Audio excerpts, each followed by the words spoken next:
Halo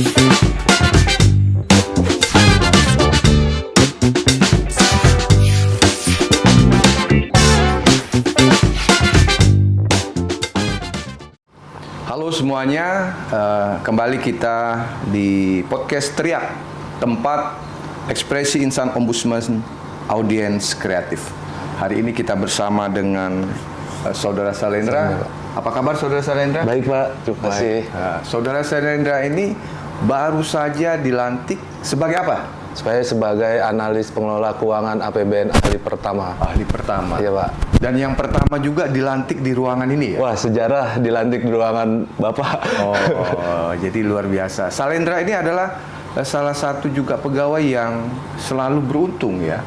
Jadi waktu pernikahannya itu mungkin dihadiri oleh pimpinan. Waktu itu ada ya, hadir ya? Ada Pak, Bapak juga. Ada juga saya bisa hadir.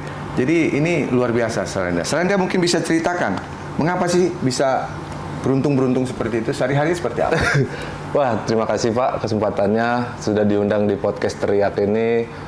Saya bersyukur sekali bisa jadi salah satu insan ombudsman yang banyak momen-momen di dalam karir di ombudsman saya dihadiri oleh Bapak. Salah satunya pernikahan saya yang juga saya kebetulan istri saya di sini satu kantor dihadiri Bapak, terus pelantikan fungsional saya spesial atau sendiri ya? Sendiri. Berani sekali ya? Iya. Atau ada lobby-lobby dengan orang dalam sehingga bisa? Enggak ada Pak, enggak ada, bener. Apa memang profesional ya? Profesional dan kesempatan dari Bapak, terima kasih bisa jadi sejarah dilantik di ruangan Bapak. Untuk pertama kalinya mungkin ya Pak, dan sendiri. Iya. Oke, terima kasih Pak. Salendra, 2015 bergabung di Ombudsman. Jadi waktu itu masuk dari sarjana muda ya? Iya D3 Pak, ya? D3. Dari mana dulu? Saya dari Akademi Pimpinan Perusahaan Kementerian Perindustrian. Mengapa nggak gabung ke Kementerian Perindustrian, malah gabung di Ombudsman? Mungkin ada cerita? Iya Pak, baik. Kebetulan ada perbedaan kampus APP dengan sekolah kedinasan lainnya. Karena di APP itu tidak ikatan dinas Pak. Jadi sekolahnya hanya sekolah dinas dari Kemenprin. Setelah lulus bebas kita Pak untuk ngelamar di mana saja. Kenapa Ombudsman jadi pilihan? Itu loh. Jujur pertama saya memang nggak tahu Pak karena Ombudsman itu apa. Nah karena dari ketidaktahuan saya itu tertarik lembaga apa sih ini Pak. Akhirnya saya mencoba daftar pengawas pelayanan publik. Menurut saya pelayanan publik di Indonesia kan Pak sudah jadi rahasia umum, memang banyak ya dalam tanda kutip ketidakadilan dan pelayanan publik yang kurang beruntung lah Pak bagi masyarakat. Akhirnya saya tertarik untuk pengen bergabung biar pengen tahu gitu Pak lebih dalam pengawasan pelayanan publik di Indonesia yang baik seperti apa. Oke. Gitu Pak. Nah ini yang menarik lagi dari Salendra. Salendra ini artinya awal masuk D3 ya? Iya Pak. Tadi waktu pelantikan itu sudah sarjana ekonomi. Sudah sarjana. Bahkan saya dengar-dengar sekarang sedang melanjutkan S2. Iya Pak. Nah apa kiat-kiat yang bisa diberikan untuk insan ombudsman yang lain sehingga ya terus menggapai apa cita-cita Salendra ke depan? Tadi kita bincang-bincang tidak hanya jadi ahli muda, tapi juga menjadi utama ya. Waduh, silakan. Amin Pak. Apa itu kiat-kiatnya? Ya pertama mungkin ada kebijakan dari Bapak untuk mengembangkan karir yaitu berupa pendidikan. Jadi saya dikasih kesempatan izin belajar waktu itu dari Bapak di 2016 untuk jangan bapak-bapak dari Ombudsman. Dari Ombudsman ya. Untuk ngambil S1 manajemen keuangan. Akhirnya saya lulus di sebelum Covid 2020 Pak. Nah setelah itu saya istirahat dulu, baru lanjut lagi baru tahun kemarin ngambil S2 manajemen keuangan lagi Pak. Keuangan. Nah ya pengen nambah wawasan aja sih Pak sama keahlian di bidang keuangan. Jadi kalau sudah S2 selesai, masih ada keinginan terus S3 seperti apa? Mungkin kedepannya ada Pak keinginan S3 karena role model saya di sini banyak yang sudah S3 juga, salah satunya Bapak atau dari yang lain untuk meningkatkan. Kepala bironya juga ya? Wah iya Pak. Siapa nama kepala biro? Kepala biro saya, Kepala Biro Renq, Bapak Latif Maulana Razak. Iya. Harus banyak belajar juga dari Siap, Pak. pelatih seperti itu. Pasti. Oke, Salendra, artinya Salendra tadi cerita ya. Iya beruntung saya bilang dia nggak jauh-jauh, jodoh juga dapat di Ombudsman.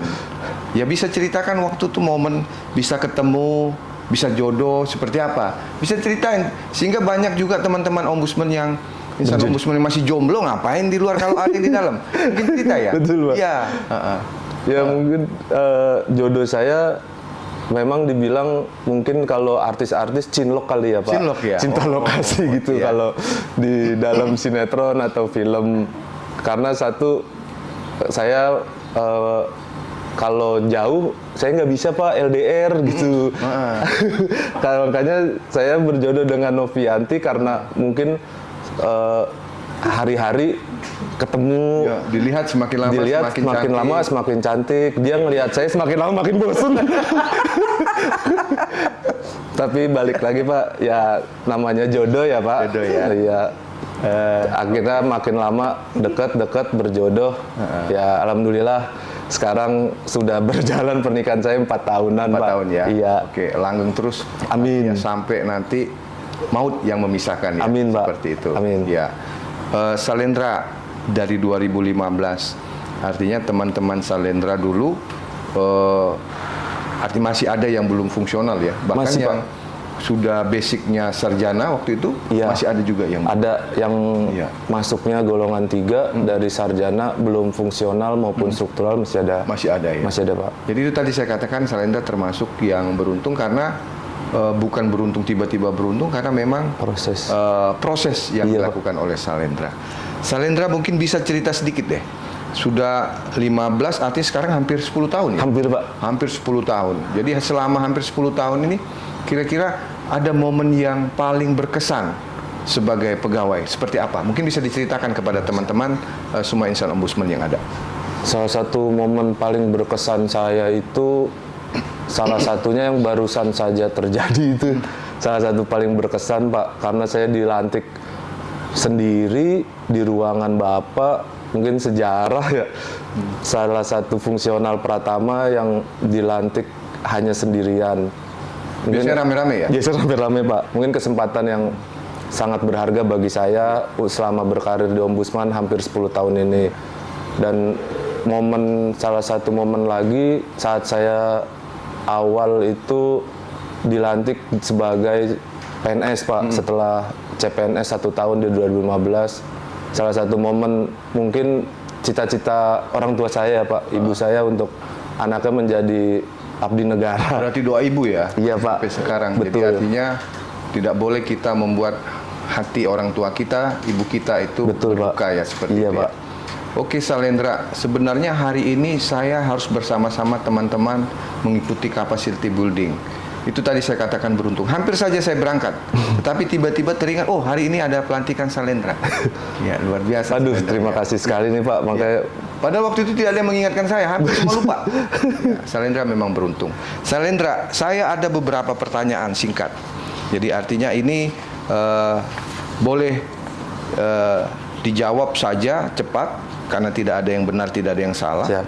Ya, kita pengen melihat saja sejauh mana Salendra bisa menjawab ya sesuai dengan apa yang Salendra ingin jawab. Pilih salah satu ya. Pekerjaan utama atau pekerjaan petugas gaji? petugas gaji Pak, Ada alasannya tuh.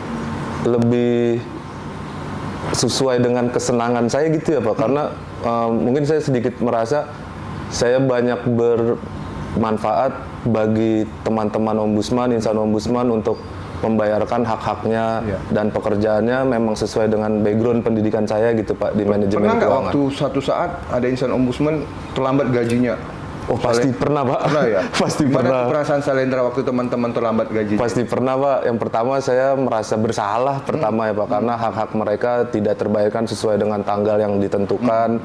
Cuman ya namanya proses di dalam pembayaran itu kadang memang suka ada kendala-kendala yang dari eksternal kita di luar prediksi kita gitu ya. Pak, kemampuan kita. Artinya bagaimana Salendra bisa menjelaskan sehingga orang yang komplain itu bisa puas gitu, sehingga dia nggak berlanjut komplainnya karena gajinya ya, karena ya sangat penting ya kita di ombudsman Sangat, ini Pak. cuma itu ya. Iya, Iya. ya apa namanya sudah hak, kadang memang orang bisa emosi ya Pak.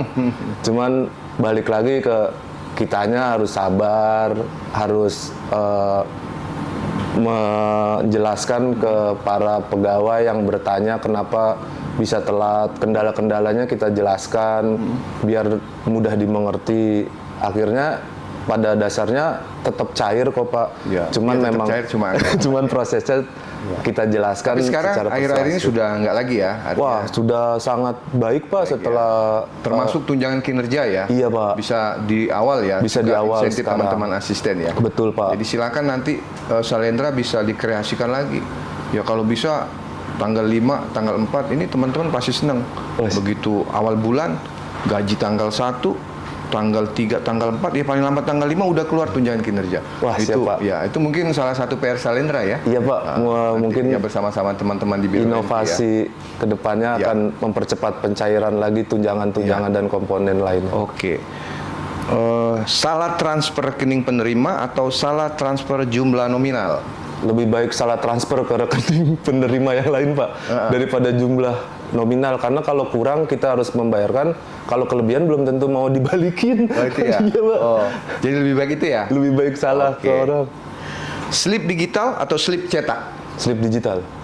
Digital ya. Karena setelah pandemi banyak berkurang Pak interaksi secara langsung, apalagi terutama teman-teman ombudsman, insan ombudsman di perwakilan lebih mudah distribusinya slip digital. Digital. Oke. Transfer langsung atau transfer terjadwal? Transfer terjadwal. Terjadwal ya. Oke. Gaji atau tunjangan? Tunjangan. Tunjangan. Iya Pak. Ngapa tunjangan? Tadi katanya lebih suka gaji tadi, ngurus gaji, tapi ini sekarang tunjangan nih. Tunjangan. Lebih besar tunjangannya daripada. Karena lebih besar. besar ya? Tunjangan ya Pak. Apa gajinya sudah habis dipotong Bang? Enggak. Itu pasti Pak. Pasti Pak. KPR selalu menunggu. Menunggu ya. Oke, ini emang benar-benar nih ya. KPR ini harus disiasati nih. Cek ulang data atau percaya sistem? Cek ulang data Pak. Iya. Karena Jadi sistem itu kadang-kadang bisa error juga sistem ya. error Pak, dan sistem penggajian kita itu kan karena APBN sistemnya dari Kemenkyu Pak. Eksternal ya kita tidak bisa percaya 100% Pak terhadap Jadi pengelolaan. harus dicek dan lagi ya. pengelolaan. Iya pasti Ya, Pak. Artinya nanti daripada kita sudah sangat percaya diri ternyata nggak Iya. masuk ya gaji. Oke. Slip gaji detail atau slip gaji ringkas? Slip gaji ringkas. Karena kalau detail itu sebetulnya kan setiap bulan sama ya Pak komponen itu. Jadi kalau untuk reguler per bulannya lebih baik yang ringkas. Tapi ada yang orang yang suka detail loh setiap hari, karena ditanya istrinya nanti. Ada pasti Pak Ada sesuai ya? Ada nggak kebutuhan. seperti itu? Ketika Ada dia Pak minta tiap bulan. Dikeluarkan, nih saya minta yang detail. Ada ya? Pak pasti ya? ada. Oke. 1-2 pasti ada yang minta Ya, tapi detail. untuk kinerja sekarang lebih efektif kalau yang Lebih ringkas ya, efektif seperti yang itu ya. ringkas. Iya. Ah ini yang mirip dengan yang tadi. Telat bayar gaji atau telat bayar tunjangan? Lebih baik telat bayar tunjangan Pak. Tunjangan ya. Karena bayar gaji pasti sudah ada pos-pos kewajiban personalnya untuk membayar kewajiban angsuran-angsurannya Pak. Ya, jadi ini didengar nih untuk teman-teman Biro Renq. Ya, didengar. Jangan sampai telat bayar gaji. Siap. Kalau bisa juga bayar tunjangan juga jangan telat. Ya seperti itu ya. Lanjut. Potong pajak langsung atau potong pajak bertahap? Potong pajak langsung Pak. Karena kalau potong pajak bertahap itu nanti takutnya memberatkan di akhir tahun Di Pak. akhir? Iya. Oke, ini pernah Desember. kejadian kita ya? Pernah Pak, kita Pernah kejadian. ya? Di Dan awal-awal awal-awal si penerima kecil. gaji seolah-olah kecil, pas tapi di akhir tiba-tiba tahun di akhir banyak. besar Pak. Iya. Nah. Nah, itu salah satu bukan error ya, mungkin salah satu Kendala. Kendala. Tapi sistem Kementerian Keuangan seperti itu sekarang. betul Pak. Nah, Sistemnya. bagaimana kira-kira kita untuk mensiasatinya sehingga sistem ini ya tetap harus kita jalankan karena secara nasional seperti itu, tetapi juga ini bisa diterima oleh semua insan ombudsman. Seperti apa menyiasatnya teman-teman? Mungkin pertama dari teman-teman kita di Renq akan mensosialisasikan Pak terhadap insan ombudsman, terutama yang non PNS karena sistem potongan pajaknya itu memang sudah dirubah dari Kemenq. PPh itu sudah tidak final, PPh itu sudah progresif sekarang, makanya di akhir tahun bisa lebih besar. Nah, boleh dijelaskan apa sih PPh final dan PPh yang tidak terpotong tadi? Seperti apa? Mungkin sebagai penjelasan, saya juga ini masih informasinya belum full itu. Silakan. Siapa? Ya mungkin bagi teman-teman di insan Ombudsman, sekarang untuk potongan pajak itu memang sudah tidak PPh final lagi. Sama-sama yang kita ketahui dulu mungkin ada 5%, 10%, dan 15%, Pak.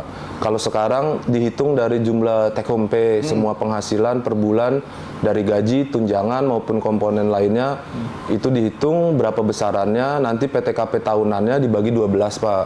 Nah, bisa ada dua opsi. Pertama itu tidak dipotong secara 12 bulan rata, Pak.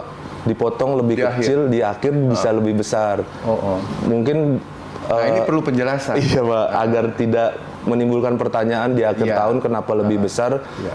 Sekarang mekanismenya seperti itu. Ya, mengapa hari ini Salendra kita hadirkan untuk menjelaskan ini? Karena ini bisa menjadi sesuatu pembicaraan yang kalau tidak selesai.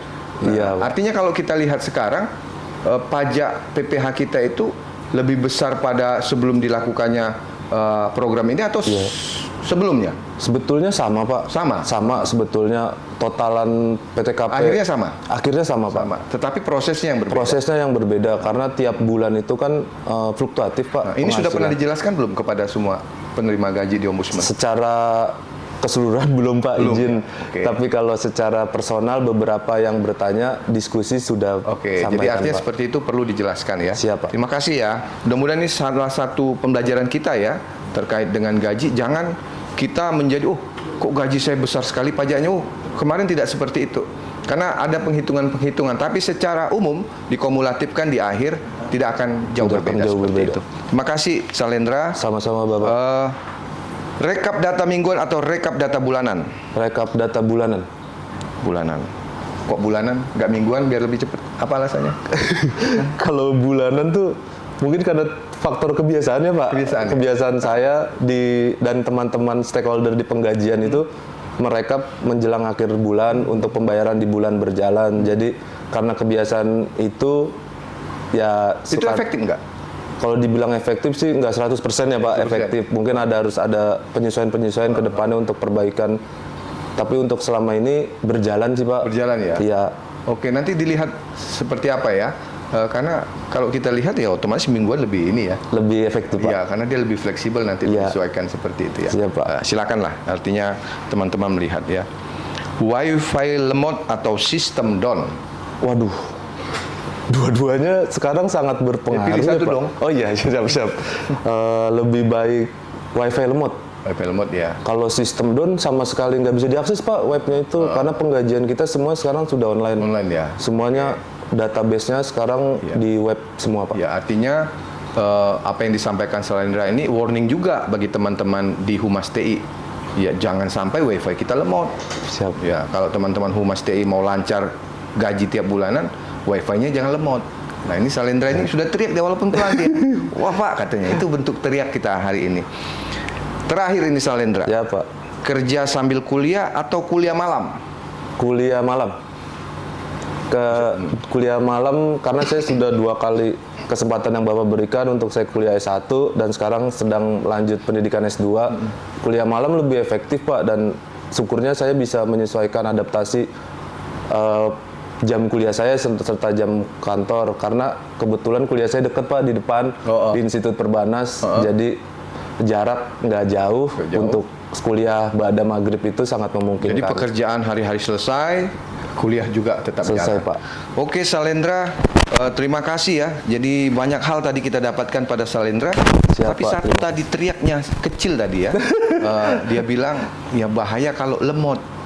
Ya, Wi-Fi. Jadi ini mungkin sebagai warning untuk teman-teman Humas TI. Ya, ini Pak Dodi dan teman-teman, jangan sampai lemot kita, karena kalau lemot itu akan mempengaruhi terhadap gaji yang kita peroleh. Baik, mungkin sampai di sini Salendra, terima kasih. Terima kasih, Bapak. Paling tidak ini memberikan wacana lemot itu tidak perlu lagi terjadi ketika kalau kita bisa mengatasinya. Rekan-rekan sekalian, podcast Teriak ini adalah podcast untuk insan ombudsman. Jadi sekali lagi kami sampaikan, ini bukan untuk kami atau tim humas, tetapi ini untuk ombudsman. Kita ingin melihat bagaimana cara reinventing government yang baru. Kalau PNPB itu biasanya dengan diklat dan sebagainya, kita lihat ke depan. Kalau ini memang sukses, ini akan menjadi salah satu bentuk PNPB baru bagi Ombudsman Republik Indonesia. Untuk teman-teman, untuk itu kami menginginkan teman-teman jangan lupa untuk like, untuk komen, subscribe, sehingga podcast ini bisa terus berkembang, dan ini juga mungkin ke depan bisa menjadi salah satu role model yang bisa dikembangkan untuk membantu tidak hanya insan ombudsman tapi juga untuk para pemirsa yang menyaksikan program ini. Terima kasih, sampai jumpa di podcast selanjutnya.